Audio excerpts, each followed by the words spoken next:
We haven't celebrated the Oh, Breitling yes. man that you've become, so let's look at this. The Breitling Avenger Night Mission Watch that you reviewed as a new release.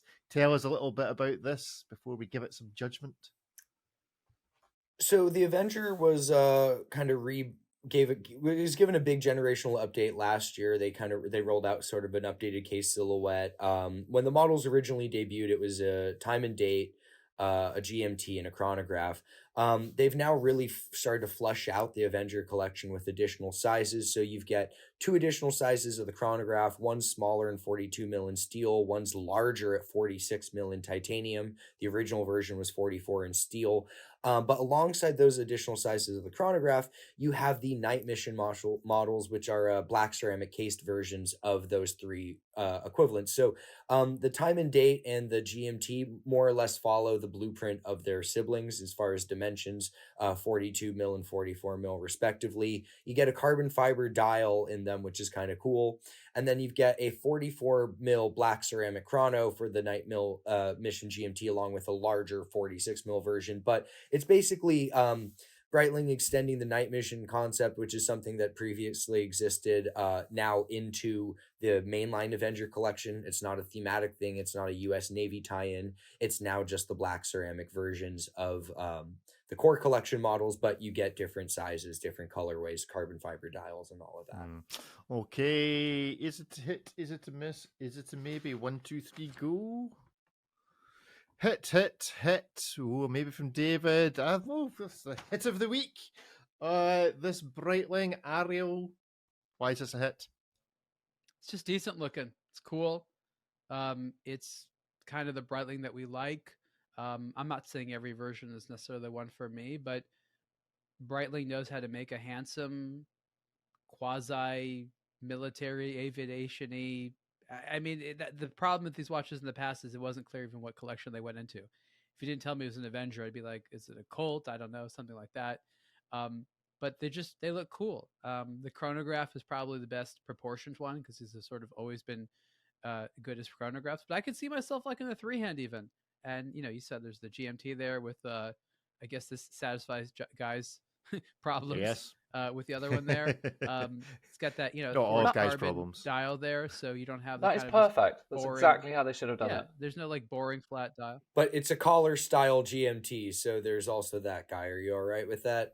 I like this. I really like this. He's into it. Yeah, I think we all agree. It's like if someone just said like choose a watch to wear, these would be fine. These would be nice stuff. I hope the bezel doesn't get scratched too much up. Those rider tabs as they call them look like they're in polished metal. I do worry about their long-term durability, but are they polished metal or are they the black ceramic? And it's just it's just how it kind of appears shiny when it's at a different angle. It appears that the ceramic is the lower layer, and that upper layer I think is not. I could be wrong, but it looks like there's two. It looks like those might be metal. I didn't see anything mentioned to the contrary, but you know how like sometimes a modern ceramic sub bezel, like whatever parts in the light gets kind of washed out and gets that steely gray look. So I as far as I know, it's ceramic.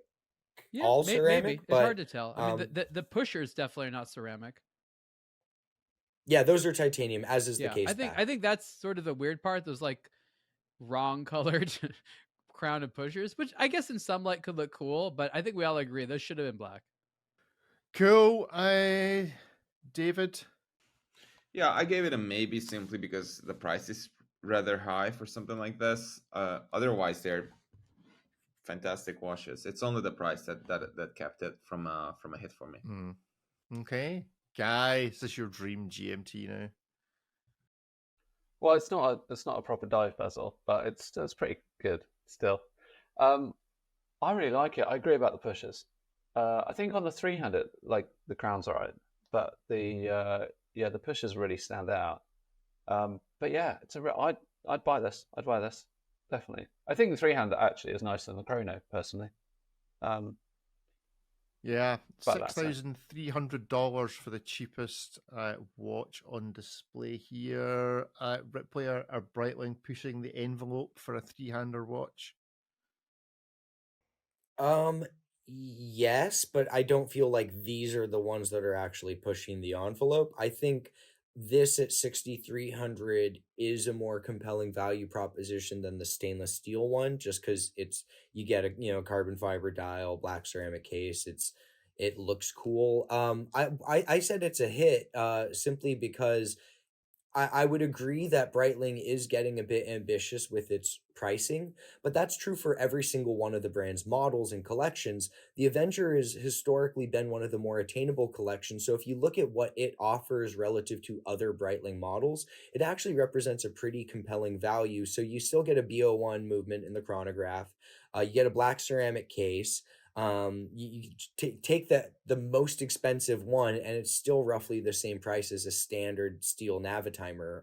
So it's not. I don't think they're outrageous relative to other Breitling models, and I think this latest generation of the night mission ones strikes a nice balance of feeling like the uber tactical Breitling that we kind of know with these models, but not being so comically mil spec themed that they look like the older Avenger night mission models, which were so hyper masculine they encroached upon satire. But I think this is a great evolution for the collection, and I love Breitling, so I would happily wear any of these except maybe the turquoise one. I do think the turquoise one's a bit weird that's the bright color they chose.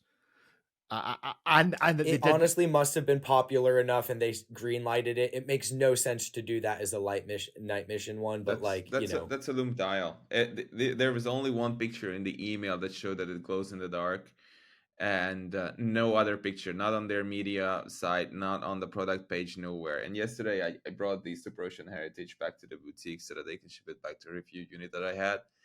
And they had this watch right then and there, and not even the boutique staff knew that this had a luminous dial. So we checked it out because I saw that one picture, that low resolution picture, just dumped into an email, and it's true. It actually lights up. It's not super bright, but the turquoise dial, the entire thing just glows in the dark. Which does it glow a different color? Does the turquoise glow a different color to the numerals? I think maybe it's a bluish color, and probably the indices are green, but I couldn't tell you. So when you're part of the SEAL team unit going in to all buy the same watches because you got shot first, all being men together, the one that gets this that isn't told by the boutique that it glows in the dark is the first one.